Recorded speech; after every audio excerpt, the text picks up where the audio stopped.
Raymond Bergner is a full professor of clinical psychology at Illinois State University in Normal, Illinois. He received his Ph.D. from the University of Colorado with Dr. Pete Osorio as his dissertation chair in 1972. Dr. Bergner was a founding member of the society and has been a core member of its clinical area. He has almost 100 publications, all of which utilize descriptive psychology. He is known as one of our best writers of clinical papers, many of which are published in Advances in Descriptive Psychology, as well as many others in APA journals. Dr. Bergner is well known for his excellent articles on descriptive clinical concepts, many of which are utilized in graduate clinical programs all over the country, and he has even had people writing him from all over the world. Today, he will be presenting Emotions Revisited: How the Descriptive Formulation Generates Expanded Therapeutic Options. I give you Dr. Bergner. All right. Good morning. So, not sure I want to bother with, I have one very simple overhead here. So I'll just share that. Just keeps coming up this way. So I'm not going to fuss with it too much, but so you see a quote at the top from Peter Osorio: "What makes an emotion what it is not feeling, but something else." Okay. So what I want to do this morning is really try to explicate what that means, and to show how the something else really has a lot of pragmatic value, and especially for psychotherapists. That'd be more my focus here. In doing this, I'm slightly updating work that was done came out in 2003, where, excuse me,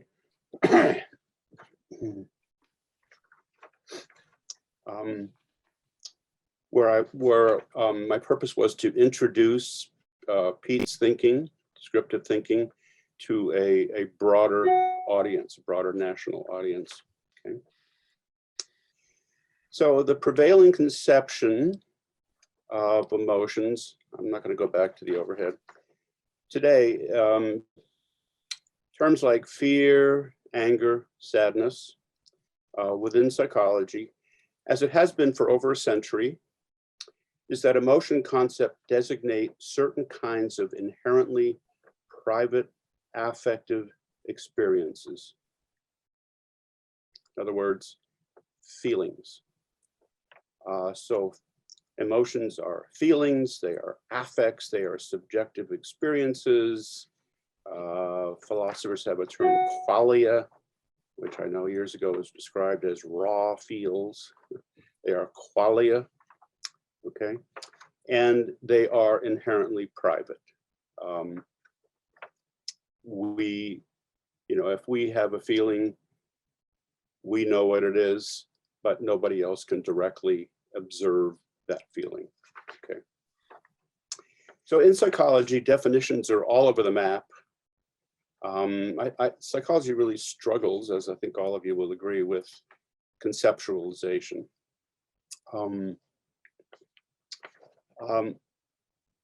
So there's all kinds of definitions, but when you look, virtually all of them have to do with feelings.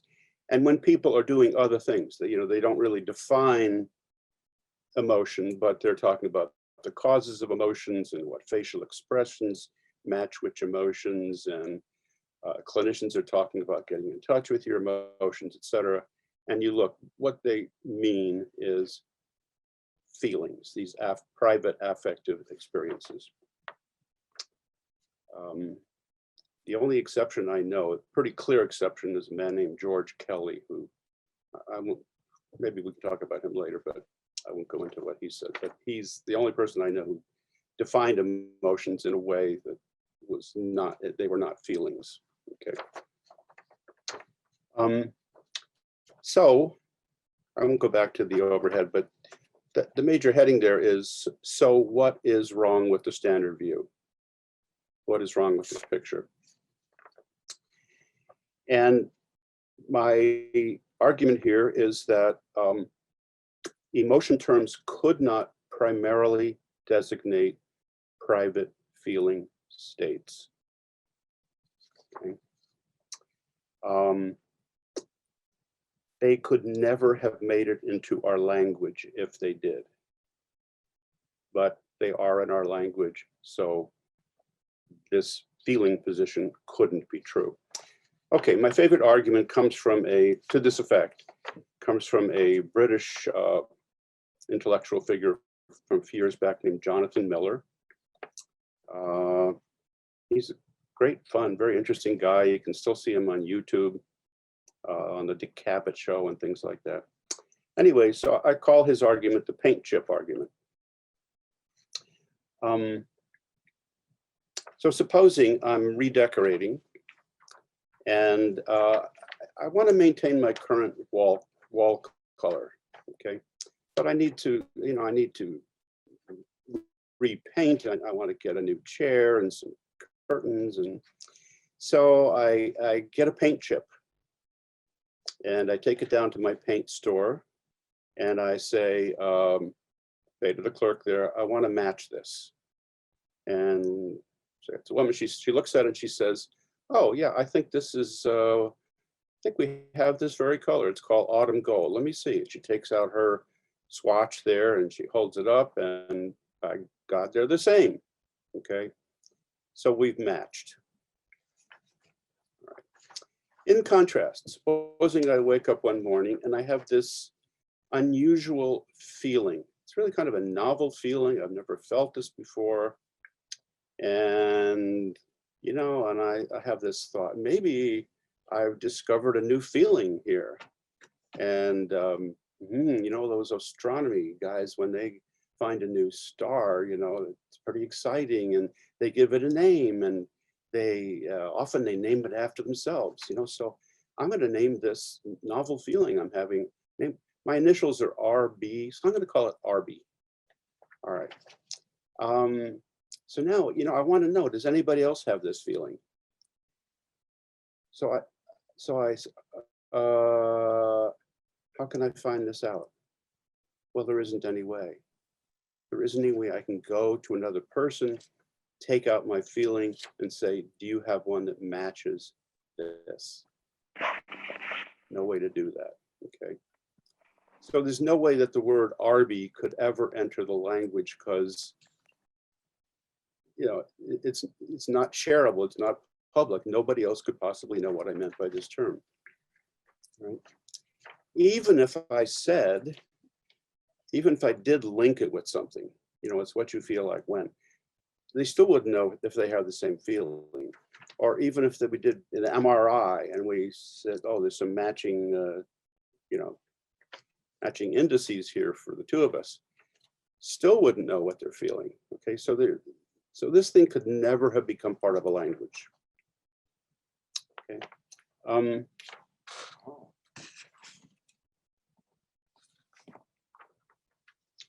Okay, but again, we do have words for emotions. We talk about fear, anger, sadness. So they couldn't have arisen in this way, by matching our feelings. These couldn't be the names of private feelings. A few other things, just thinking about the ways we talk about emotions. So we talk about love and we say, Jack loves Jill. We don't mean by that he's having some current feeling state. When we say that, we're talking about something much broader. We're talking about a complex relationship. We hope that Jack, at least on some occasions, has feelings of affection for Jill. But when we say Jack loves Jill, we mean much more than that. We're not talking about some particular feeling. If I have a bachelor friend, Sam, and Sam has this pattern where he gets into these relationships, and when things get kind of close and the person is saying, where's this relationship going? He gets cold feet and he leaves the relationship. And I say to Lori, I say, I think Sam has a real fear of commitment. Okay, so I use this term fear. But I'm not saying that he has some here and now feeling state.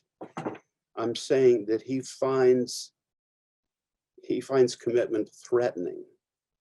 It's a threat to him, and so he avoids it. What's he feeling? I don't know really. He may, it's possible, when people are really good at avoiding something like fear of heights, they can often so steadfastly avoid that something, they don't have many feelings about it at all. But we still say they're afraid of height, and we know it from their avoidance. Okay, so the conclusion here is emotion concepts must designate something other than discriminable, private, occurrent feelings. While there are indisputably feelings, no denial of feelings here, feelings of anger, fear, love, and so forth, it is not these feelings that emotion concepts primarily denote. Okay, here's a sentence that I think can be helpful in making some sense of this. The sentence is this: there are feelings of rivalry, but the concept of rivalry does not first and foremost denote the name of a feeling. Okay, there are feelings of rivalry, but the term rivalry does not first and foremost denote the name of a feeling. Okay, so let me go back to screen share here. And this is why I don't like it. I keep having to do this. All right, I will blow it up here just. All right, so what is the descriptive alternative? Okay, so reading here, emotion terms denote first and foremost perceived relationships of a certain precise sort. Specifically and paradigmatically, emotions involve A, the perception by a person of a relationship between himself or herself and some object. B, the appraisal of which logically carries motivational significance. And C, the nature of which is such that the individual has a learned tendency to act on it without deliberation. Okay, so that's a mouthful. That is, it's not a quote, but that is the position of Peter Osorio. Okay, so with that in mind, let's try to unpack that a bit.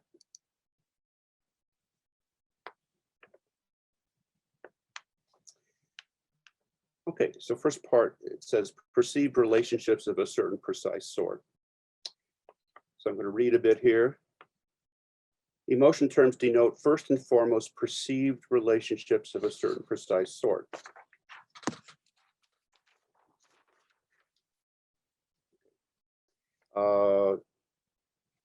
They denote appraised relationships. What is involved essentially in emotional phenomena, whether these be feelings, behaviors, or traits, is a person perceiving it, taking it that they stand in some relationship between themselves and some object or objects. If we take the following content-free formula, P, a person, P takes it that something, some X, is a blank to him. Our emotion terms denote the perceived relationship between X and P. So let me try to say that just with some concrete examples. So when we're talking about fear,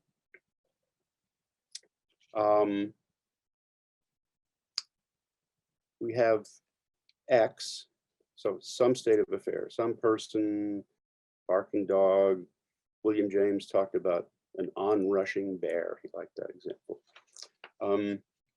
So some X is an appraised danger or threat to P, the person. Okay. There's that relationship. That's what we're quintessentially talking about. Anger. X, for example, being insulted by somebody, is an appraised provocation to P. Sadness, X, for example, a serious loss in one's life is an appraised bad fortune to P. Despair, X, for example, getting that job is appraised as an impossibility to P. Joy, X, for example, the birth of a child is appraised as good fortune to P. So if I say John is fearful, I'm saying that John takes it that he is endangered by something. If I say Susie is angry, I'm saying Susie takes it that she stands provoked by something. Okay, for example, being mistreated by her boss. All right, a few brief clarifications here. People may not always know what the object of the emotion is. So if you think about things like generalized anxiety disorder, panic disorder, the client will say, you know, I'm feeling a lot of fear, but I don't know what I'm afraid of. I just can't put my finger on it. Okay. So there's no implication here. The person must know the object. The word object can be different things. It could be some actually present person or present state of affairs. You know, there's that onrushing bear again of William James. It could be something that's merely possible. For example, that I might get the coronavirus. It might be something rather global, like I'm afraid there's going to be a recession, economic recession.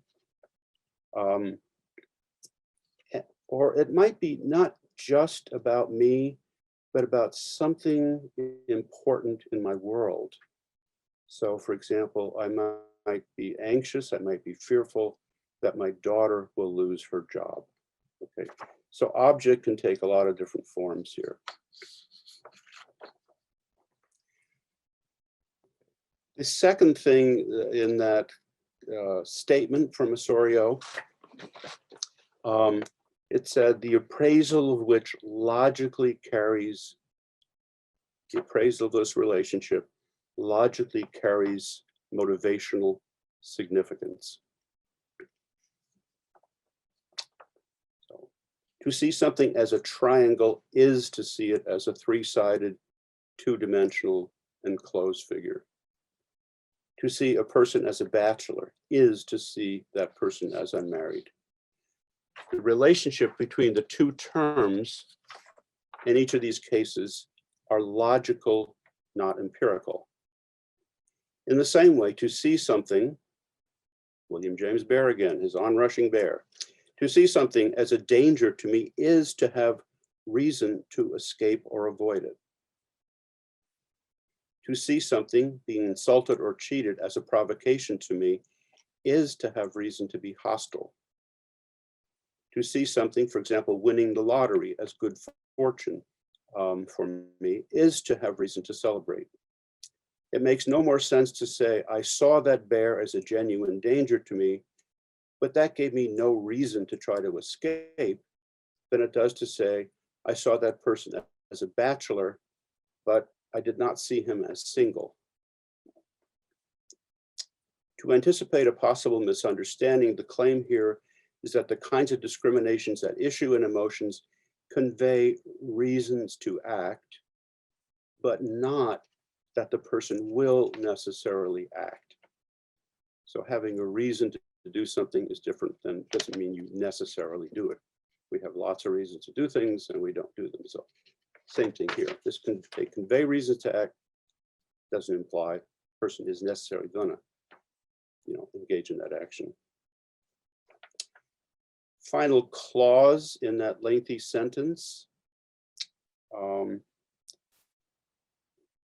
says the nature of the relationship is such that the individual has a learned tendency to act on it without deliberation. Okay, so the final distinguishing characteristic of the relationships at issue in emotions is that individuals have a learned tendency to act on them without deliberation. Thus, they enhance the possibility that persons, upon the discrimination of such relationships, will act with little, if any, consideration. In many circumstances, such behavior is either highly adaptive or at worst presents no problems. For example, an individual might instantaneously jump out of the way of an oncoming car or leap up in exultation as the winning home run goes over the wall. However, and here we get into some clinical comes in. However, in other circumstances, insufficiently considered action might prove imprudent, unethical, and or inappropriate. For example, in response to a provocation, a man might angrily explode at his boss and in his anger say things that he knows to be gratuitously hurtful and untrue, unethical, and imprudent behavior. Emotional relationships then, by their nature, lend themselves to problems of self-control, to behavior that we characterize as impulsive. This is no doubt one important connection, if not the important connection, in which emotions have come to occupy a position of great importance and centrality in the literature on psychopathology and psychotherapy. Okay, checking my time here. Sorry. The traditional psychoanalytic focus on enhancing the strength and mastery of the ego vis-a-vis the id, the ever-increasing prominence of cognitive therapies, stressing the reduction of problematic emotions via modifying one's beliefs, and the emergence of literatures on emotional intelligence and emotional regulation, emphasizing the importance of being able to act on the basis of prudentially oriented thinking, not emotional impulse, are all ample testimonies to this. Okay. So on that overhead, which I won't go back to, the next heading, it just says feelings in the relational view. So what about feelings? If they're not the essence of emotions, if they're not, well, what about them? Okay. In the relational view, feelings, while not regarded as the essential features of emotion, are nonetheless important. In the words of Anthony Putman, feelings are an actor's knowledge of relationship. Okay, feelings, said Anthony Putman, feelings are an actor's knowledge of relationship. They are what it feels like as an actor, not as an observer, but as an actor to directly, firsthand, stand in some relationship, or to think that one does. To anticipate what I'll be saying when talking about psychotherapy, one upshot of this is that feelings are often a helpful indicator or signal that an emotional relationship is discriminated as being the case. For example, Jill's feeling of anger indicates to her that despite that discussion with her mother about the issue, she remains provoked. More about this presently. With respect to the perceptual qualities of feeling experiences, the ineluctable privacy of such experiences, as well as their virtually infinite variety, are grounds for concluding, per Osorio and later Putman, that the feeling of fear is whatever it feels like on any given occasion to take it that one is endangered. Okay. The feeling of fear is whatever it feels like to take it that one is endangered. The feeling of anger is whatever it feels like to be provoked. That is to say, we cannot do better than the mother who, asked by her 6-year-old son what frustration meant, responded that that's the feeling you get when you see a toy that you really, really want, and I won't buy it for you. This woman knows implicitly that one cannot describe the feeling qua feeling, but can only say that it's what you feel like, whatever that might be, when you stand in a certain relationship to the world. You want a toy and you can't have it. It's what it feels like when that is the case, when you stand in that relationship to that toy there on the shelf. Okay, finally here, so what? This is just mere philosophy for philosophers or so. So here, down you go. So I'll just list these off here. So we'll talk about 4 traditional practices, helping clients to recognize their feelings, helping clients to express emotions, modifying maladaptive cognitions, okay, cognitive therapy, and medicating people. All right, so these are 4 traditional things we do. So I want to talk about each of those within a relational perspective on emotions. Okay.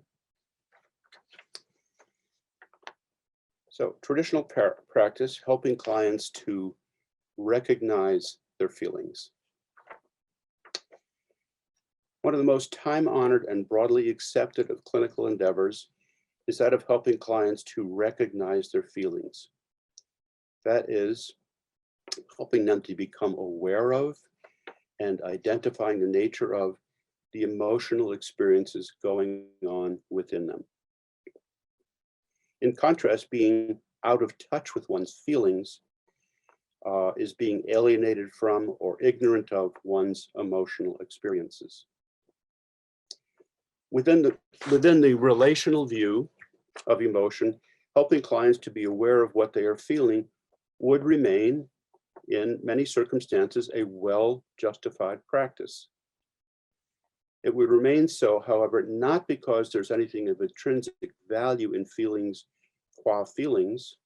Rather, in the relational view, knowing how one feels remains a sensible goal, because knowing this is knowing something, in clinical situations, often something important about one's sensed relatedness to other persons, events, and states of affairs. For example, angry at one's spouse, still in love with someone, or afraid to pursue a desired path in life for fear of incurring the disfavor of others. From my personal observations working in clinical settings, however, a problem that often arises in connection with this practice is that when the attempt to help clients know how they are feeling fails, therapists feel stymied. Their belief seems to be that if clients cannot come to know how they feel, then therapy itself cannot proceed.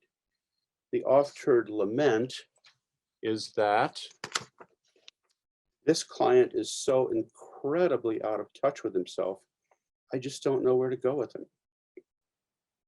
However, when one thinks of emotions as preeminently involving perceived relationships and not feelings, this places them in a broader context that has considerable pragmatic value for the clinician. Skip a little bit here. The clinician who conceives this matter relationally then might employ traditional practices designed to help clients know how they're feeling. But he or she might also help clients know their emotional relatedness in other ways. First of all, the clinician might describe the client as emotional, but showing this in action, not in feelings. Okay, so the client can't say, I'm feeling such and such, anger, sadness, whatever. So the clinician might describe the client as emotional, but showing this in action, not in feelings. So for example, a clinician might say, well, quite aside from how you feel, you seem to be treating her as only an angry person would. Okay?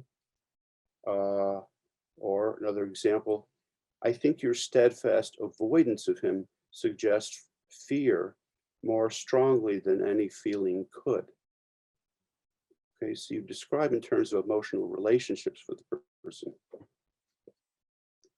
Okay. Secondly, the clinician might portray relationships described by clients in non-emotional terms as being as being relationships of an emotional sort. For example, clinician says, what she has been doing seems rather insulting to you. Okay. Another example. So it seems like these little remarks he keeps making threaten your sense of security in the relationship. Okay. Finally, the clinician might ask clients about emotional relationships in terms that don't involve the vocabulary of emotions at all. For example, a client is asked, do you have any objections to what she has been doing? How strong are those objections? Or where do you stand on this matter? Okay, so no emotional terms at all. But what you're trying to do is get at the relationship. All of these tactics present possibilities regarding how therapists may help clients to clarify their emotional relatedness without requiring that they recognize feelings. To take this matter a step further, if one bears in mind that achieving such clarity is often preparatory to engaging in needed action or to refraining from ill-advised action, the self-definitions engendered through these therapeutic operations may serve just as well to guide action as knowing one's feelings. For example, both the individual who feels angry because of a provocative situation in her marriage and the individual who merely discerns that what's happening violates her personal integrity are given guidance in their actions by their respective knowledges. Okay, so if the upshot we want is for them to look at something, to look at what's going on, and something they need to do something about, either one of those can be a good, can be a guide to what you need to do, or just to say you need to do something.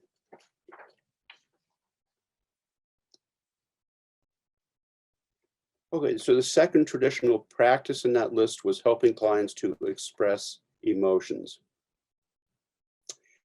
A second widespread clinical belief has long been that clients should be helped not only to know their feelings, but to express them.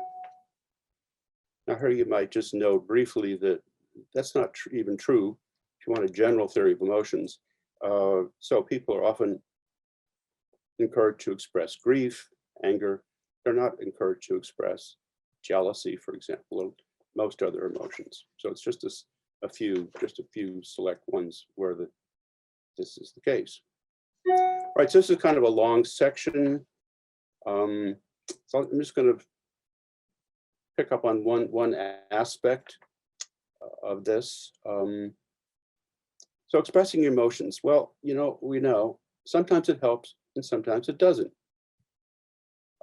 So we've probably all seen clients, if we're therapists here, who they're angry, on and on. They're expressing and years on end, and they're still angry. So clearly the expression hasn't done any good. And we know other cases where somebody's gotten angry with somebody and it's helped. It's done some good. So what's the difference? It can't be just they have the feeling and they vocalize it or they express it. Can't be that, because sometimes that's beneficial, sometimes it's not. So the relational view would say, well, what certainly maybe the key thing you want to think about is, will this particular expression of emotion change the relationship that's at the root of the emotion? Okay, so for example, I'm standing in a movie line and so somebody comes in and they cut in line a few spaces in front of me. So I'm irritated. I have this, irritated at this guy and I have feelings about it. But, and so I say to him, excuse me, you just cut in line. The line stops back there. Okay. So there's two possible outcomes. One is he looks at me, he shrugs, turns around again, doesn't do anything. Okay, well, I'm still miffed. Okay, my emotion doesn't change.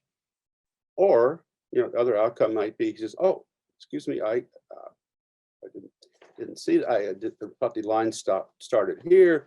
He goes to the back of the line. Okay, so I'm no longer provoked. He looks like he made an honest mistake. He corrected it. I'm no longer. So the relationship has changed. I'm no longer provoked by him. And so, okay. So a good criterion is based on thinking of this relationally is, well, it's a good idea to express emotions when that seems to bring about some prospect of changing the relationship, which is the reality basis of the emotion. Okay, the reality basis of my being miffed at this guy is, he just cut in line. He violated my rights. Okay, when that's over, my anger's over. Okay. All right, so that's all I'm going to say there. There's a lot of other stuff in the article, but the 2003 article, but okay. The third traditional practice is modify maladaptive cognitions. So we're all familiar with that. So in a nutshell, cognitive therapy, a la, for example, Aaron Beck, and others makes sense within the DP view. Essentially, it often involves altering clients' problematic view of some relationship. So just quickie heuristic here.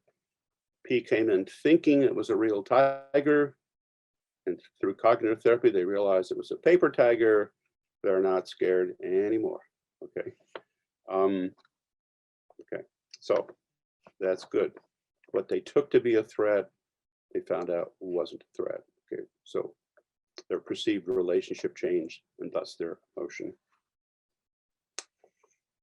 All right. So the relational view really, in a way, since it covers so many more options, subsumes the cognitive view. One of the things it does is it covers cases where the problem isn't just about misinterpreted reality. It isn't about inaccuracies or illogicality, irrationalities. It's the person, their world really is problematic. So, for example, they just had a loss. It's left a gigantic hole in their world. They're not thinking in some screwy way about it. They know the score. They realize what's happened. So what they need is not cognitive modification. Or somebody's being abused. They're not thinking about it irrationally or mistakenly. It's really happening and they're appraising it quite realistically.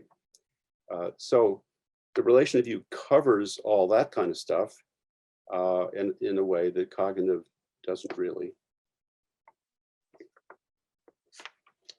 Okay. So finally, look at my clock here. I got a little time. So final traditional clinical practice, medicate. And let's bring back some of Peter Osorio's classic lines here, which most of you here are familiar with.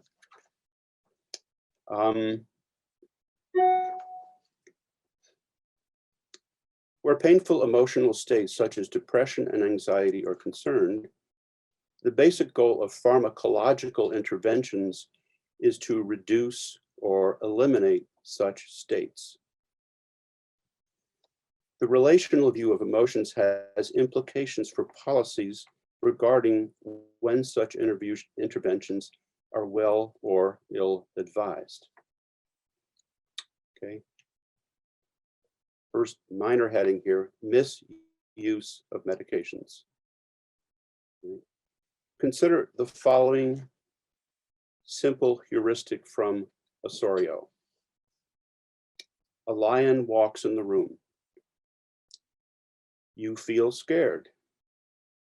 You take a happy pill. You don't feel scared anymore. The lion eats you. Okay. In essence, as the heuristic implies, resort to medications as one's exclusive response to painful emotional states amounts to doing just that. Okay. Depressed and or anxious over problems in our most important relationships, or significant losses, or career difficulties, our fundamental solution becomes that of suppressing the resultant pain, and thereby the indicator that something is wrong in our lives. We disconnect the flashing oil light in our car and do nothing about the failing engine. Okay, so that's Pete's lion heuristic about, the unfortunate use of medications. Makes you feel better, but you don't do anything about the reality basis of the emotion, the relationship that exists.